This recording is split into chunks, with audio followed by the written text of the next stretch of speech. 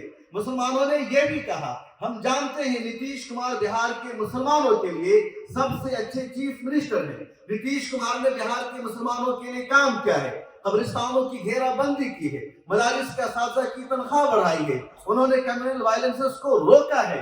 لیکن اگر ہاتھ ڈالا جائے گا حجاب پر تو اس کو برداشت نہیں کیا جائے گا. اور اسی ڈیبیٹ کے دوران کچھ لوگ ہیں جو سوشل میڈیا پر آئے، گودی میڈیا کی کچھ اینکرز آتی ہیں اور وہ کہتی ہے حجاب رکاوٹ ہے، حجاب کی وجہ سے لوگ ترقی نہیں کر سکتے ہیں، مہیلائیں اگر حجاب کرتی ہیں تو جاب نہیں کر سکتی ہے. اور اس طرح کی تمام سوچ رکھنے والی جرنلسٹ کو، فیمنسٹ کو، ایکٹیوسٹ کو اسی نصرت پروین نے، جس کے حجاب کو کھینچا گیا تھا، اس نے جواب دیا کہ اگر میرا حجاب کھینچا جائے گا، مجھ سے یہ کہا جائے گا تم حجاب کے بغیر جاب کرو، تو حجاب میرے لیے اہم ہے، جاب اہم نہیں ہے. اور اس ڈاکٹر نصرت پروین نے سرکاری نوکری کو لات مار دیا، اس نے جوائن کرنے سے انکار کر دیا اور کہا میرا حجاب میرا پرائڈ ہے، میرا فخر ہے، نوکری میرے لیے امپورٹنٹ نہیں ہے. یہ ابھی کی بات ہے، ماضی کی بات نہیں ہے، کسی کتاب کا واقعہ نہیں ہے، نہ کسی نیوز پیپر کا میں حوالہ دے رہا ہوں. میسج یہ ہے اس واقعہ میں کہ آپ کو اس دنیا میں رہنا ہے اور اپنی پہچان کے ساتھ، اپنی شناخت کے ساتھ، اپنے تمدن کے ساتھ. اس وقت ہندوستان میں مسلمانوں کی لڑائی کیا ہے؟ روزانہ خبریں سامنے آتی ہے، کہیں کبھی کسی مسلمان کو پکڑ کر مارا جاتا ہے، کوئی آتا ہے اور کسی مسلمان کو کہتا ہے تم جے شری رام کے نعرے لگاؤ، کوئی کسی مسلمان کی داڑھی کھینچتا ہے، کوئی کسی مسلمان کو کہیں پر مارتا ہے، کوئی کسی مسجد پر جاتا ہے اور مائک کو اترواتا ہے، کوئی کہیں پر جاتا ہے اور مسلمان سے کہتا ہے تم گھر میں نماز ادا نہیں کر سکتے، کوئی کسی مسلمان کو پکڑتا ہے اور کہتا ہے تم نے بیف کھایا ہے، گائے کا گوشت کھایا ہے، اس لیے تمہیں مارا جا رہا ہے. اس کی ویڈیو بنائی جاتی ہے، اسے سرکولیٹ کیا جاتا ہے، پھر باضابطہ بڑے بڑے چینلوں کے ذریعے اس خبر کو نشر کیا جاتا ہے. ایجنڈا کیا ہے، مقصد کیا ہے؟ ان کا ہدف یہ ہے کہ ہم آپ سب اسلامی شناخت کے مطابق زندگی گزارنا بند کر دیں، مسلمان خواتین حجاب کرنا بند کر دیں. ان کا ایجنڈا یہ ہے کہ مسلمان ٹوپی پہننا اور داڑھی رکھنا چھوڑ دے. ان کا ایجنڈا یہ ہے کہ مسلمان اسلامی تعلیم حاصل کرنا بند کر دے. ان کا ہدف یہ ہے کہ مسلمان مدرسے نہ کھولے. ان کا ایجنڈا یہ ہے کہ اس وقت اسلام جو پوری دنیا میں سب سے زیادہ تیزی سے پھیلنے والا مذہب ہے، اسلام جو پوری دنیا میں سچائی کا علمبردار ہے، اسلام جس مذہب میں انسانیت ہے، جو غریبوں کے، کمزوروں کے، مظلوموں کے حقوق کی بات کرتا ہے، وہ مذہب دنیا میں پھیل رہا ہے، اس کے خلاف جھوٹا پروپیگنڈا ہو. اس لیے مسلمانوں کو اسلامی شناخت کے ساتھ جینے سے روکا جا رہا ہے، اسلامی فکر سے روکا جا رہا ہے، اسلامی تربیت سے روکا جا رہا ہے، کیونکہ ان کو اندازہ ہے اسلامی تعلیمات جیسے عام ہوگی ویسے ہی مسلمانوں کی تعداد بڑھتی جائے گی. RSS کو اور اس طرح کی جتنی طاقتیں ہیں ان سب کو اسلامی تعلیمات سے ڈر ہے، خوف ہے، کیونکہ اگر یہ مسلمان اسلامی تعلیمات کے مطابق زندگی گزاریں گے تو اسلام مزید آگے بڑھے گا، مسلمانوں کی تعداد آگے بڑھے گی. اس لیے جھوٹا پروپیگنڈا کر کے ہمیں بدنام کیا جا رہا ہے اور ہمیں اپنے عمل سے، اپنے کردار سے، اپنے کیریکٹر سے انہیں جواب دینا ہے۔ ابھی حال ہی میں ایک رپورٹ آئی، ملر ٹائمز پر میں نے اسٹوری بھی کیا تھا، انگلینڈ کی ایک رپورٹ ہے، انگلینڈ کا ایک انسٹیٹیوٹ ہے جس کا نام ہے institute for impact of faith in life, کہ ایک انسان کی زندگی میں فیتھ کا، ریلیجن کا کتنا اثر پڑتا ہے۔ اس انسٹیٹیوٹ نے 2700 لوگوں کو سلیکٹ کیا جنہوں نے اپنا مذہب تبدیل کیا، پہلے ہندو تھا مسلمان بنا، مسلمان تھا وہ مولد ہو گیا، کرسچن تھا مسلمان بنا، ایسے 2700 لوگوں کو اس نے سلیکٹ کیا اور پوچھا کہ آپ نے اسلام کیوں قبول کیا، آپ نے دوسرے دھرم کو چھوڑ کر نبی کریم صلی اللہ علیہ وسلم کا امتی ہونا کیوں منظور کیا؟ اور 2700 لوگوں میں سے زیادہ تر نے جواب دیا کہ میں نے خبروں میں دیکھا، میں نے ویسٹ کی اخبارات میں دیکھا، میں نے انڈیا کی میڈیا میں دیکھا، ٹی وی چینلوں پر دیکھا، یہ کہا گیا اسلام دہشت گردی کی تعلیم دیتا ہے، میں نے اینکروں کو کہتے ہوئے سنا کہ مسلمان نفرتی ہوتے ہیں، مسلمان بے گناہوں کو مارتے ہیں، میں نے میڈیا کے ذریعے سنا، فلموں کے ذریعے دیکھا، بالی ووڈ کی فلموں میں دیکھا کہ مسلمانوں کا یہ کردار اور کیریکٹر بتایا جا رہا ہے، وہ بم پھوڑتے ہیں، وہ دھماکہ کرتے ہیں، وہ عورتوں کی عزت نہیں کرتے ہیں۔ اور جب مسلمانوں کے بارے میں یہ نگیٹو پروپیگنڈا ہوا کہ مسلمان ظالم ہوتے ہیں، خونخوار ہوتے ہیں، دہشت گرد ہوتے ہیں، آتنکوادی ہوتے ہیں، کسی کا احترام نہیں کرتے، تو پھر میں نے اسلام کو پڑھنا شروع کیا، قرآن کو پڑھنا شروع کیا، اور جب میں نے اسلام کو پڑھنا شروع کیا، قرآن کو پڑھنا شروع کیا، پروفیٹ محمد صلی اللہ علیہ وسلم کی زندگی کا مطالعہ کیا، حضرت ابو بکر کی خلافت کے زمانے کو دیکھا، امیر المومنین عمر فاروق رضی اللہ تعالیٰ عنہ کے دور حکومت کا میں نے جائزہ لیا، مسلمانوں کی جو دور حکومت رہی ہے، ان کا جو نظام رہا ہے، اس کا میں نے جائزہ لیا، اس نتیجے پر میں پہنچا اسلام کے خلاف جھوٹا پروپیگنڈا کیا جا رہا ہے، مسلمانوں کو بدنام کیا جا رہا ہے، اسلامی تعلیمات سے دور رکھنے کی کوشش ہے۔ ان کا ایجنڈا یہ ہے کہ لوگ اسلام سے نفرت کرنے لگے، اسلام کو پڑھنے کی کوشش نہ کریں تاکہ وہ مسلمان بن جائیں گے۔ اسلام کے خلاف اس جھوٹے پروپیگنڈا نے مجھے مجبور کیا اسلام کو پڑھنے پر، قرآن کا مطالعہ کرنے پر، اور جب میں نے مطالعہ کیا، جب میں نے پڑھا، تو اس سے زیادہ کوئی سچا مذہب نظر نہیں آیا، اس سے زیادہ پیس اور سلامتی کا علمبردار کوئی ریلیجن نظر نہیں آیا، اس سے زیادہ دنیا کو انسانیت کی تلقین کرنے والا کوئی دین مجھے نظر نہیں آیا، اور میں مجبور ہو گیا اسلام قبول کرنے پر۔ یہ اعتراف ہے 2700 لوگوں میں سے زیادہ کا، اور یہ کوئی میری رپورٹ نہیں ہے، انڈیا کی کسی انسٹیٹیوٹ کی رپورٹ نہیں ہے، انگلینڈ کی انسٹیٹیوٹ کی رپورٹ ہے، جن کو امتیاز حاصل ہے کہ وہ ریسرچ میں، ڈیٹا انالائسس میں سب سے آگے ہیں، اور پوری دنیا ان کے رپورٹ پر بھروسہ کرتی ہے، وہاں کے انسٹیٹیوٹ کی یہ رپورٹ ہے۔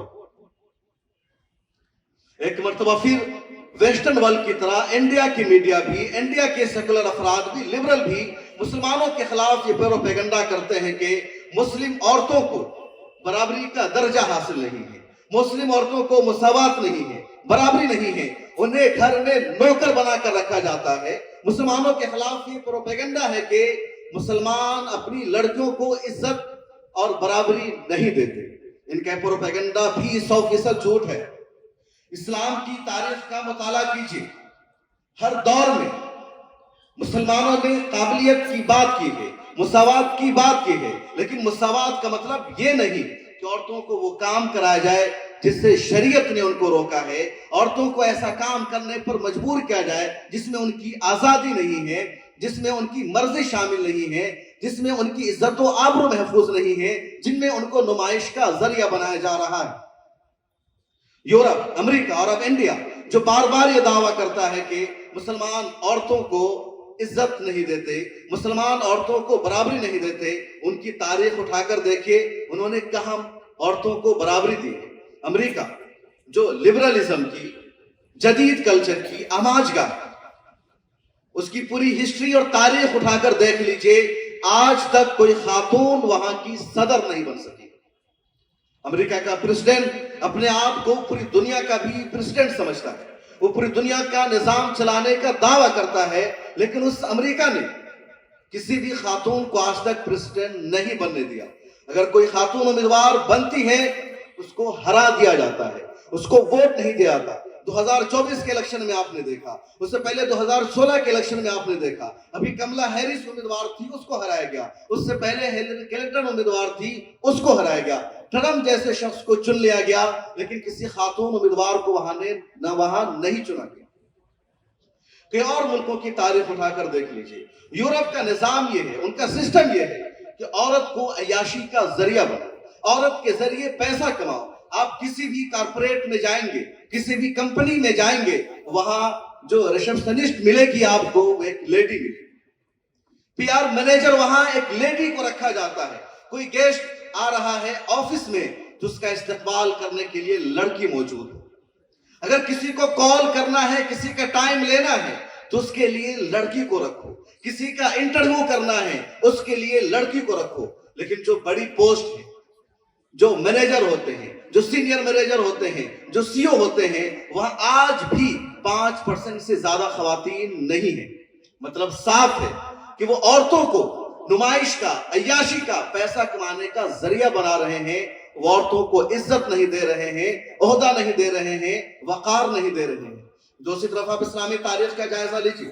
حضرت خدیجہ رضی اللہ تعالیٰ عنہ کے بارے میں کسی بہن نے بتایا تھا, جب اسلام آیا, اللہ کے نبی حضرت محمد صلی اللہ علیہ وسلم نبوت سے سرفراز کیے گئے, اس سے پہلے حضرت خدیجہ سے ان کی شادی ہو چکی تھی, اور حضرت خدیجہ اس وقت کی بلینر لیڈی تھی, بزنس وومن تھی. ان کا بزنس صرف سعودی عرب تک محدود نہیں تھا, بلکہ شام اور سیریا تک ان کے بزنس کا امپائر پھیلا ہوا تھا. اللہ کے نبی صلی اللہ علیہ وسلم جب نبوت سے سرفراز ہو گئے, اس کے باوجود بھی آپ نے حضرت خدیجہ کو بزنس کرنے سے نہیں روکا, تجارت کرنے سے نہیں روکا. جو لوگ آج یہ کہتے ہیں کہ اسلام عورتوں کو بزنس کرنے سے, تجارت کرنے سے روکتا ہے, آپ ان کو جواب دے دیجئے کہ حضرت خدیجہ سے کیا کوئی بڑی بزنس وومن دنیا کی تاریخ میں ہوئی ہے؟ کوئی نام کوئی بتا سکتا ہے؟ دنیا کے ٹاپ 10 مالداروں کی فہرست آج بھی اٹھا کر دیکھ لیجئے, کوئی لیڈی آپ کو نہیں ملے گی. تاریخ اٹھا کر دیکھ لیجئے, اگر سب سے بڑی بزنس وومن کا نام ملے گا وہ حضرت خدیجہ. جنگوں کی بات ہوتی ہے, آج پوری دنیا یہ نظام چلا رہی ہے, کہا جاتا ہے میڈیکل کے لائن میں لڑکیوں کو آنا چاہیے. میڈیکل میں لڑکیوں کو آج سب سے زیادہ پروموٹ کیا جا رہا ہے. نیٹ کا ایگزام سب سے زیادہ لڑکیاں کوالیفائی کر رہی ہے. ایم بی بی ایس کی ڈگریاں سب سے زیادہ آج کے دور میں لڑکیاں لے رہی ہے, ڈاکٹر بن رہی ہے. کہا جا رہا ہے لیڈی ڈاکٹر اچھا علاج کرتی ہے, لیکن اس کی تلقین تو اللہ کے نبی صلی اللہ علیہ وسلم نے دی ہے. دور نبوت سے ہمیں اس کا ثبوت ملتا ہے. آپ تمام جنگوں کی تاریخ اٹھا کر دیکھ لیجئے, جنگ میں صرف مرد نہیں جاتے تھے بلکہ خواتین بھی جاتی تھی. مردوں کی ذمہ داری ہوتی تھی سامنے جا کر لڑنا, تلواریں اٹھانا, اور خواتین کی ذمہ داری ہوتی تھی اگر کوئی مجاہد زخمی ہو گیا ہے, کسی سپاہی کو چوٹ آ گئی ہے تو اس کی مرہم پٹی کرنا, اس کا علاج کرنا. تو یہ جو نرس کا کردار ہے, یہ جو ڈاکٹر کا کردار ہے, وہ دور نبوت سے ہو رہا ہے. جنگ یرموک تاریخ میں بڑی مشہور جنگ ہے. حضرت عمر فاروق رضی اللہ تعالیٰ عنہ خلیفۃ المومنین ہے. 5 دنوں تک جنگ یرموک چلتی رہی. حضرت عبیدہ ابن الجراح اور خالد ابن الولید رضی اللہ تعالیٰ عنہما سپہ سالار تھے. عیسائیوں کا 10 لاکھ کا لشکر تھا اور مسلمان فوج کی تعداد تھی صرف 60,000. اور مورخین نے لکھا ہے کہ فیصلہ کن جنگ تھی, تاریخ کی اہم ترین لڑائی تھی. اگر اس جنگ میں خدا نخواستہ, 1000 بار خدا نخواستہ, اگر مسلمانوں کی ہار ہو جاتی, شکست ہو جاتی, تو اسلام جو مدینہ کی وادیوں سے نکل کر دنیا میں پھیل رہا تھا دوبارہ سکڑ جاتا, مسلمان محدود ہو جاتے, عرب کی سرزمین میں بھی وہ پریشان حال رہتے. اس جنگ میں عیسائیوں کے 10,000 کے لشکر کو مسلمانوں نے شکست سے دوچار کیا. رومیوں کا شہنشاہ جس کا ٹائٹل قیصر تھا, وہ حسرت بھری نگاہوں سے مسلمانوں کو دیکھنے لگا اور کہنے لگا کہ شام کی سرزمین, تجھے میں نے اپنا دارالسلطنت بنایا تھا, لیکن اب حسرت بھری نگاہوں سے دیکھنے کے علاوہ کوئی آپشن نہیں رہا, اور وہ واپس چلا جاتا ہے. استنبول یعنی قسطنطنیہ کو اپنا دارالحکومت بناتا ہے اور یہاں سے اس کا خاتمہ ہو جاتا ہے۔ اس جنگ میں مسلمانوں کو کامیابی ملی ہماری خواتین کی وجہ سے، صحابیات کی وجہ سے۔ مورخین نے لکھا ہے کہ جنگ کا تیسرا دن بہت مشکل تھا، صحابہ کرام لگاتار پیچھے ہٹ رہے تھے، کئی جنگی صحابہ کرام کو اس جنگ میں شہادت ہوئی، اور جب صحابہ کرام پیچھے ہٹ رہے تھے، صفیں ٹوٹ رہی تھی، کفار کا لشکر مسلمانوں پر غالب آ رہا تھا، پیچھے دریائے یرموک، آپ کو جنگ لڑنا ہے یا دریا میں ڈوب جانا ہے، آپشن نہیں تھا۔ اس دوران خواتین جو نرس بن کر گئی تھی، جو ڈاکٹرز بن کر اس جنگ میں گئی تھی، انہوں نے لاٹھیاں اپنے ہاتھ میں لی، چھری اپنے ہاتھ میں لی، کسی نے تلوار اپنے ہاتھ میں لی، اور صحابہ کرام کو حوصلہ دیا، پیچھے کیوں ہٹ رہے ہو، آگے بڑھو، تم چوریاں مت پہنو، ہم سب تمہارے ساتھ ہیں۔ پھر صحابہ کرام کو حوصلہ ملتا ہے۔ ہماری ماں اور بہنوں میں جب حوصلہ ہے تو ہم کیوں پیچھے ہٹیں گے، دوبارہ لوٹتے ہیں، دوبارہ وار کرتے ہیں، اور پھر غلبہ ملتا ہے، تاریخی جیت ہوتی ہے، اور اسلام کا دائرہ دنیا بھر میں پھیل جاتا ہے۔ آج کا شام، آج کا فلسطین اور آج کا اردن اسی وقت کی جیت کا حصہ ہے۔ اسلامی تاریخ کا جب مطالعہ کریں گے تو ہمیشہ مسلمانوں نے، مسلمان حکمرانوں نے، مسلمانوں کے لیڈروں نے عورتوں کو، خواتین کو ان کی صلاحیت کے مطابق مقام سے نوازا ہے۔ شمس الدین التمش تاریخ کے بڑے ہونہار بادشاہ گزرے، اور ہندوستان کے باضابطہ دوسرے مسلم رولر وہ کہلاتے ہیں۔ قطب الدین ایبک کے جانشین وہی بنے تھے۔ دلی کا قطب مینار قطب الدین ایبک اور شمس الدین التمش نے مل کر بنایا تھا، جس نے ہندوستان کو خوبصورتی عطا کی ہے، شہرت عطا کی ہے، ہندوستان کے لیے جو فخر کا ایک ذریعہ ہے۔ شمس الدین التمش اپنا جانشین اپنے کسی بیٹے کو بنا کر نہیں گئے، ان کے 4 بیٹے تھے، اور شمس الدین التمش کوئی مذہب بیزار نہیں، مذہبی بادشاہ تھے، تہجد کے پابند تھے، قطب الدین بختیار کاکی رحمت اللہ علیہ کے مرید تھے، ان سے مشورہ لیتے تھے۔ شمس الدین التمش رحمت اللہ علیہ نے دیکھا میرے 4 بیٹے ہیں، لیکن ان 4 بیٹوں میں وہ قابلیت نہیں ہے، وہ اہلیت نہیں ہے جو سلطنت کے نظام کو چلا سکے، دلی سلطنت کو متحد رکھ سکے، حکومت کے کام کو آگے بڑھا سکے۔ تو انہوں نے اپنی بیٹی، کیا نام تھا ان کی بیٹی کا، کوئی بتا سکتی ہے؟ سامنے سے پوچھ رہا۔ انہوں نے اپنی بیٹی رضیہ سلطانہ کو اپنا جانشین بنایا، اپنے بعد حکمران بنایا، اور رضیہ سلطانہ نے دلی سلطنت کو چلایا، بادشاہ بنی۔ اور تاریخ اٹھا کر دیکھیں گے تو شاید ہی کوئی ایسی تاریخ ملی ہو، اس وقت یورپ میں، امریکہ میں، چین میں، یا دنیا کی جو بڑی بڑی تہذیبیں ہیں، ان میں سے کہیں بھی کسی خاتون کو، کسی لیڈی کو بادشاہ بنایا گیا۔ وہ تمام لوگ جو اسلام پر اعتراض کرتے ہیں، اسلام میں دقیانوسیت ہے، اسلام میں برابری نہیں ہے، اسلام میں مساوات نہیں ہے، تم لاؤ اپنی تاریخ اور دیکھو ہماری تاریخ، تم 10% بھی ہمارا مقابلہ نہیں کر سکتے۔ لیکن اسلام کہتا ہے کہ عورتوں کو آزادی ملے گی، عورتوں کو فریڈم آف اسپیچ ملے گی، عورتوں کو فریڈم آف ایکسپریشن دیا جائے گا، عورتوں کو تمام عہدوں پر فائز کیا جائے گا، لیکن حیا کے ساتھ، وقار کے ساتھ، پردہ کے ساتھ۔ عورتوں کو ہم رحمت بنا کر اس دنیا میں رکھیں گے، عورتوں کو ہم شان امتیاز بنا کر رکھیں گے، عورتوں کی تذلیل نہیں کی جائے گی، عورتوں کو تحقیر نہیں کی جائے گی، عورتوں کو شو پیس بنا کر پیش نہیں کیا جائے گا۔ یہی بنیادی فرق ہے اسلامی تعلیمات میں اور لبرل ورلڈ کے کلچر میں، ان کے نظریہ میں۔ تو جب ہماری تعلیمات سے ان کی عورتوں کو فرق پڑتا ہے، ان کے نظام کو فرق پڑتا ہے، پھر وہ ہم پر اٹیک کرنے لگتے ہیں کہ پردہ رکاوٹ ہے۔ رکاوٹ پردہ نہیں ہے، رکاوٹ حجاب نہیں ہے، رکاوٹ لڑکیاں نہیں ہے، رکاوٹ ان کی سوچ ہے۔ اور جب ہماری ماں اور بہنوں نے آگے بڑھ کر مقابلہ کیا ہے تو تمام میدانوں میں ہمیں کامیابی ملی ہے۔ آج بھی اسلامک سینٹر کے اس اسٹیج سے میرا میسج ہے، میرا پیغام ہے، اب تمام بہنوں کے نام، ماؤں کے نام، آپ کے بھائیوں کے نام، تمام گارجینز کے نام، کہ آپ کو یہ عزم کرنا چاہیے کہ آپ کی بہن، آپ کی بیٹی تمام میدان میں آگے آئے، تمام شعبوں میں آگے بڑھے، تمام فیلڈ میں اپنے کارنامہ کو انجام دے، تبھی کمیونٹی کی ترقی ہوگی، دیش کی ترقی ہوگی، ملک کی ترقی ہوگی۔ اگر آپ یہ سوچیں گے بیٹی پڑھ لکھ کر زیادہ کیا کرے گی، بیٹی زیادہ دنوں تک پڑھ کر کیا کام کرے گی، تو آپ کی سوچ غلط ہے، آپ کی فکر غلط ہے۔ آپ کو اپنی بیٹی کو وہاں تک پڑھانا ہے جہاں تک آپ کی بیٹی پڑھنا چاہتی ہے۔ آپ کو اپنی بیٹی کو ہر طرح کی سہولتوں کو مہیا کرانا ہے جو ان کی ضرورت ہے۔ اگر آپ کی بیٹی باہر جا کر پڑھنا چاہتی ہے وہاں جانے دیجیے، آپ کی بیٹی اسکول جانا چاہتی ہے وہاں جانے دیجیے، کالج جانا چاہتی ہے وہاں جانے دیجیے۔ کوئی بھی لڑکی، کوئی بھی بیٹی اسکول جانے سے خراب نہیں ہوتی، یونیورسٹی جانے سے خراب نہیں ہوتی، کسی ادارے میں جانے سے خراب نہیں ہوتی، کسی سیمینار یا کمپٹیشن کا حصہ بننے سے خراب نہیں ہوتی۔